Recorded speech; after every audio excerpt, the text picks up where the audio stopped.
Netherlands series ও Asia কাপকে সামনে রেখে জাতীয় ক্রিকেট দল শুরু করেছে এক সপ্তাহব্যাপী ফিটনেস অনুশীলন।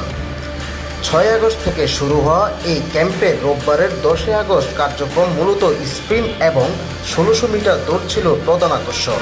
সকাল 7টায় জাতীয় স্টেডিয়ামে শুরু হয় ফিটনেস পরীক্ষা। প্রথম দৌড় পর্বে সবার আগে গন্তব্যে পৌঁছে সেরা টাইমিং করেন পেসার নাহিদ রানা। তারপরে ছিলেন ওয়ানডে অধিনায়ক মেহেদী হাসান মিরাজ, আর তৃতীয় স্থানে শেষ করেন মুশফিকুর রহিম। তবে এই ধাপে শেষের দিকে ছিলেন মুস্তাফিজুর রহমান ও হাসান মাহমুদ। দ্বিতীয় রাউন্ডে নামেন আরেক দল ক্রিকেটার। এখানে সবার আগে দৌড় শেষ করেন তানজিম হাসান সাকিব। এরপর ক্রমান্বয়ে ছিলেন দীপু ও ইমন। এই ধাপে পেছনে থেকে দৌড়ে শেষ করেন তানভীর ইসলাম, শামীম হোসেন পাটোয়ারি এবং তাসকিন আহমেদ। টি-20 ফরম্যাট পাওয়ার হিটিংয়ের সঙ্গে ফিটনেস বাড়াতে বাংলাদেশ ক্রিকেট বোর্ড এই বিশেষ ক্যাম্পের আয়োজন করেছে। 15 আগস্ট শুরু হবে স্কিল ক্যাম্প, আর 20 আগস্ট সিলেট আন্তর্জাতিক ক্রিকেট স্টেডিয়ামে হবে আরেক দফা অনুশীলন।